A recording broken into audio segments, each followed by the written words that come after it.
I don't want to be authentic. I want to be responsible. It's a very different thing. Yeah. And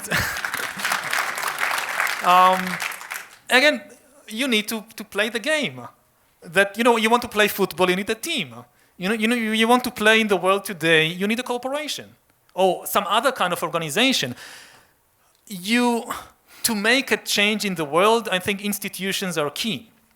50 people who work together in an institution, an organization, a corporation, however you call it, can make a much bigger change than 500 individual activists, each trying to do their own thing. We have to work together, like you always say. You have to work together. That's one of the solutions for the problems in the next coming years, isn't it? Yeah, absolutely. Yeah. What's your responsibility in that then? You say it's my responsibility. How do you describe your responsibility then?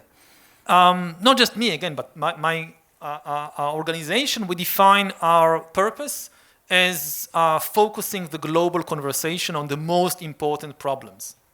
That's, you can't solve all the problems in the world by yourself. You usually focus on one thing and focus on that. So that's our focus.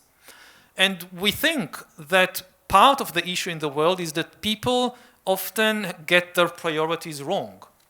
They focus on problems which are real problems, but much lower down, I think terrorism.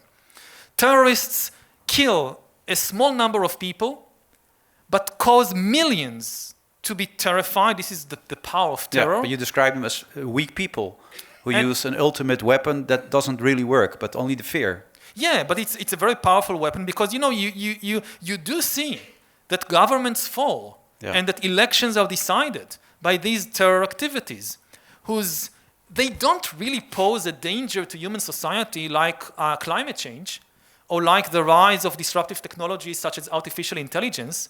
But you still see in much of the world, the political discussion focuses on terrorism, whereas they have no views on AI, on artificial intelligence. So part of the way we define our job is to focus the conversation on the most important challenges. That's what you do. You're a sort of messenger. Don't shoot the messenger, they always say. Mm-hmm. How dangerous is it to bring this message then? Dangerous, it's not... there are people who do much more dangerous things than I do. Like I recently met the Nobel Prize winner from the Philippines, a journalist, Maria, I forgot her. And she's doing really a dangerous job. Yeah. She's there on the front lines, putting her life at risk every day. So she's in danger. Or I think about the people in Ukraine who are now on the front line of the fight for freedom, of the fight really also for world peace. And they are really in a dangerous position. But you don't feel it like that at all?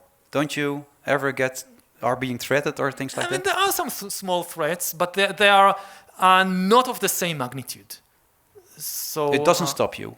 It won't stop you in the future as well. In the future, let's see.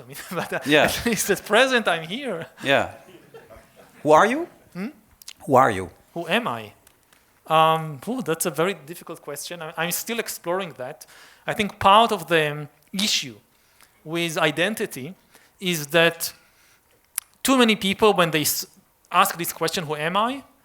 They settle for some very narrow answer, like I belong to this tribe or to this group of people, and that's the most important thing or the only thing I need to know about myself. And this is always wrong. We are such complicated entities. To know who I am, I need a very, very broad view. There are the immediate components that came from my culture, from my country, from the last few years. And then there are the things I got from millions of billions of years of evolution. Like the deepest part of myself, the deepest emotions, fear, love, they didn't come from Jewish religion or Israeli culture or from human history.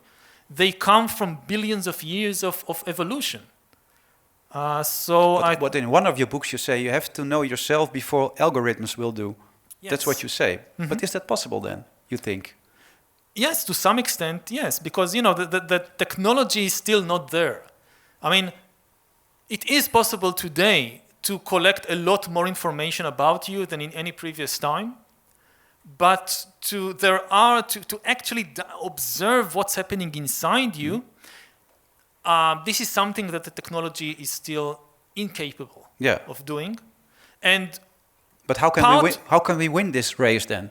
Before the algorithms do, how do we do that? You're doing a meditation or something like that? There is no single solution that fits everybody. Like, I put a lot of effort into meditation. I like to karaoke. Does that work? I'd like to karaoke. Is that working as well? Test it for yourself. It's an empirical question. I mean, different methods work for different people. For some people, it's therapy.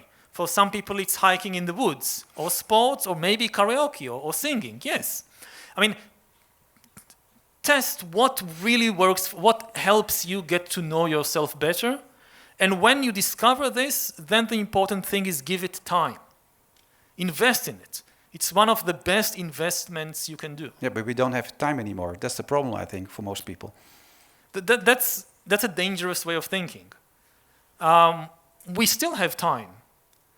No matter who you are, it's not like the entire world is just on you, on your shoulders. And if you don't have kind of time to just explore, to just observe, then we are living in a very toxic information world. And we need time to detoxify our mind. The same way that we need time, we need time to rest our body, to clean it, to feed it. We can't function otherwise. It's the same thing with our mind. We also need to give our mind times for rest. We need to give it a good diet. We need to give it an ability to detoxify itself from all the toxic information out there. And if we don't do that, then we are not being more efficient. We are being self-destructive.